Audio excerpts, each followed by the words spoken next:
Tonight, a sex assault suspect turns himself in while our reporter was there investigating the case. It was all on fire. Fire danger on the first day of spring. Why even fire managers are surprised at how early it's happening. And service with a smile. How are you doing today? Hello. How's it going, sir? Tonight, the man behind the suit who's been saying hello to every shopper at this Fred Meyer for the last 9 years. KGW News at 6 starts now. We start at 6 with an unexpected moment at the Washington County Sheriff's Office. While our crews were there reporting on a sex abuse investigation, the young man accused of committing the crime strolled in and turned himself in. Thank you for being with us. I'm Laurel Porter. And I'm Dan Haggerty. Yeah, this was something. Authorities say this young man conned his way into a home Monday afternoon, then abused a teenager inside. KGW's Mike Benner live at the Washington County Sheriff's Office, East Precinct right now with more. And Mike, I guess timing is everything here. Yeah, it really is, Dan. We were out here this afternoon talking to deputies about the urgency to catch the guy suspected of acting inappropriately with a teenager. Well, just moments after wrapping up the interview, up walks the guy at the center of this investigation. Let's get right to this exclusive video. The guy who deputies were looking for is in the black t-shirt and hat. You'll notice we're blurring his face because right out of the gate he told authorities he's a minor, maybe 17 years old. We're still waiting for confirmation. Anyhow, Deputy Danny DePietro, who we had just interviewed, escorted the young man into the precinct to be interviewed by detectives. They've been looking for him since Monday afternoon. Here's what happened. A 13-year-old boy was walking home from school in the area of Southwest 170th and Sorala when he was approached by a stranger. The stranger, we're told, asked the teen if he could come into his house and use the bathroom. Deputy DePietro picks it up from there. Take a listen. Once inside, the gentleman used the bathroom and then came outside and walked up behind the 13-year-old and kind of pressed himself up against him and then touched him in an inappropriate area. After that, he asked the 13-year-old if the 13-year-old would perform a sex act on him. Well, we can tell you the teenager said no, and that stranger took off. For obvious reasons, deputies have been looking for him ever since. And again, late this afternoon, as we were here to talk with deputies, that suspect turned himself in. Detectives are now talking to him. As we get more information, we'll be sure to pass it along. For now, though, back to you. Thank you, Mike. Your phone probably made a lot of noise about 2 hours ago, alerting you to an Amber Alert about a girl last seen in the Hermiston area. This is her mother accused of taking her. That Amber Alert, I think we're looking at the previous video. We're sorry about that. That Amber Alert has now been canceled. The 10-year-old girl reported missing and endangered last night was found safe just after 4 o'clock today. So of all the places, Eastern Oregon now finds itself in the middle of the U.S. government's escalating fight with China. That's because many rural customers rely on the Chinese electronics giant Huawei for their phone and internet. Tonight, KGW investigative reporter Kylie Boshi looks at how rural areas could suffer because of national security. Kyle? Indeed, over the past few months, American officials have turned up the heat on Huawei, warning that the telecommunications company could be exploited by the Chinese government to spy or launch cyber attacks. This crackdown is intended to protect national security, but some customers in rural parts of the state have a more immediate concern. They're worried about connectivity.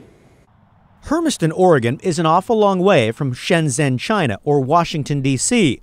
But this rural part of Eastern Oregon finds itself right smack dab in the middle of the U.S. government's escalating fight against the Chinese electronics giant Huawei.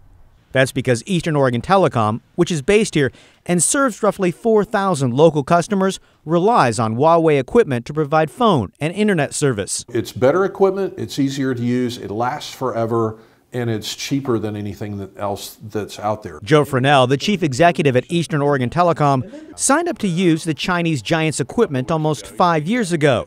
We got switches, power supplies. Huawei has been actively courting small-town internet companies in hopes of breaking into the U.S. market. So I thought, well, now that's different because every other equipment manufacturer out there that we had dealt with before that, I had to beg for attention, because we're so small. And so here's this giant equipment manufacturer who says, no, we think you're really important. Fresnel says thanks to Huawei's cheaper prices and quality gear, Eastern Oregon Telecom has been able to expand service, which is no small feat out here. Every dollar matters.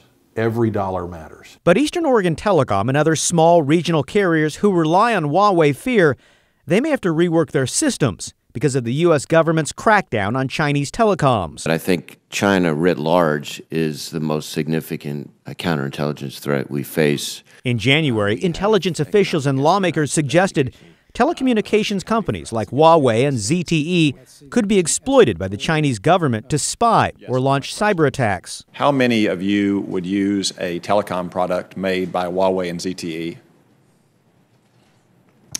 Senator, I would think we ought to talk about these kinds of things in a closed session. Senator Ron Wyden of Oregon serves on the Senate Intelligence Committee. They have said as a general proposition, American companies should be careful about dealing with this firm. Huawei stresses the allegations simply aren't true. And Fresnel says he's seen no reason to doubt them, adding many other technologies from China are in the global supply chain. So to just say Chinese equipment is bad and we're going to ban Huawei doesn't solve the problem because most everything's manufactured there anyway. Fresnel hopes people understand this international dispute touches real customers who need connectivity in remote parts of Eastern Oregon and beyond. Fresnel admits worst-case scenario ban on Chinese telecom equipment wouldn't put him out of business, although it would delay expansion for at least 2 years. And Eastern Oregon Telecom is not alone. Fresnel said he knows of at least 3 other telecoms in Oregon using Huawei gear, but he didn't feel comfortable telling us exactly who they were or where they were located. So interesting. It is really interesting. And troubling that we can't get U.S. equipment and U.S. companies to help these folks in rural areas. Right, or at a reasonable price. That's really the challenge here, too. Thank you, Kyle. Thanks, Kyle. So if you have a story idea for Kyle to investigate, simply give him a call, 503-226-5041, or you can email callkyle@kgw.com. Evacuation orders are lifted near Lyons, Oregon after flames jumped the Santiam River last night. Conditions got a little bit better for fighting these fires today, which did help. But in Clackamas County, several brush fires started Monday and Tuesday. We've been seeing it all week, fueled by these strong winds and dry brush. KGW's Morgan Romero talked to an expert at the Northwest Interagency Coordination Center. I'm sure a lot of people are thinking, Morgan, this seems really early for wildfires. Yeah, they are, and they're not wrong. It is early for wildfires, but it's not necessarily unprecedented. Dry, warm, and windy weather we're having means increased fire danger west of the Cascades. It was all on fire. Across the Santiam River from Berva Bennett's house. This here was just burning everywhere. There's another one, there's another one. They just kept going back and forth as the fire was jumping around. She's grateful she didn't have to evacuate, but was ready just in case. Frances Choate and her husband were in an evacuation zone. They were let in to get medication and a few other essentials. My knees was shaking. It's early for fires in Lyons. It dried up pretty much in the last couple of days. And elsewhere. It only takes a few days of warm, dry weather, such as we've been having after a dry spell, to start pushing our fire danger indices up. Northwest Interagency Coordination Center's Fire Weather Program Manager, John Saltenberger, was surprised to hear about an active wildfire right now. More arid climate east of the Cascades. Since there was no lightning involved. And that's a result of very strong, dry east winds that have been pushing across the Cascade Mountain Range and through the Columbia Gorge. While it is early for fires, it's too soon to say for sure whether we'll have an early fire season. Based upon what we see in March, we can't necessarily extrapolate what we're going to see during fire season of 2019. He says you can't try to associate how much rain and snow we got in the winter to the upcoming season. You really can't judge what the following fire season is going to be like. But Saltenberger tells us long-range forecasters predict the Pacific Northwest will have another warm and dry spring and summer. Based upon just repetition of what I've seen for the past few years, I can't help but imagine that it means that we're headed in toward another busy fire season for the geographic area. If we get lightning at the right place at the right time, that's really going to make or break the fire season for us. But Saltenberger reminds us we still have April and May before getting into true fire season, and we could get a lot of precipitation, which would set things back. Again, evacuation orders near Lyons and Mill City have been lifted. The Santiam Park fire near Lyons torched 189 acres, and fire officials say it is 80% contained. Back to you. Thank you, Morgan. Let's bring in Chief Meteorologist Matt Zaffino with more on this. Matt, is it going to stay this warm and windy for a while? It'd be hard to stay this warm this early in the season, Laurel, for too much longer. We've had 4 days with upper 60s and low 70s, and in fact, records were broken today in Portland, Hillsborough, and Salem. And then there's the wind, as you mentioned. The winds are already dying down. We've had strong east winds the last couple of days, and we still have an east wind at the Portland Airport and Troutdale, Larch Mountain. But everywhere else, it's going calm, and in fact, we widen the view out here.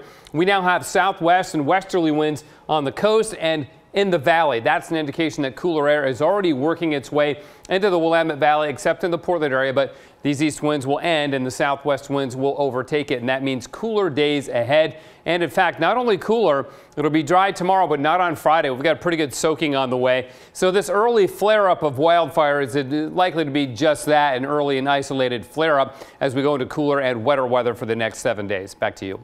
Thank you, Matt. We have some big news about the KGW Great Food Drive. We have exceeded our second goal of 1.5 million pounds of food. You are knocking our socks off. So we are going for 2 million pounds by the end of the month. Why not? Let's go right to 2 million. Who needs to stop? And we do want to highlight one of our local businesses that helped us get this far. They don't do it for the recognition, but we owe it to them. We owe it to a lot of people out there. Bob's Red Mill today donated 6 pallets of steel-cut oats. That's about 11,000 pounds of oats. So thank you so much.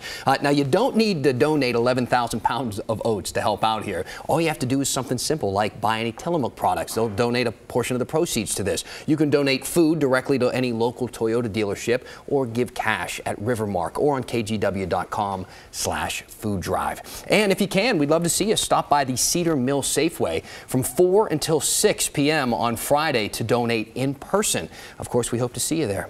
And as we talk about shopping, if you buy your groceries at this Freddy's on Hawthorne, you might be hearing a very familiar sound, right? How's it going? How's it going, sir? Coming up, meet the man behind the suit who greets everyone coming in to do some shopping. And later, how much it costs to clean up that horrible mess we showed you earlier this week on a bike path under I-205.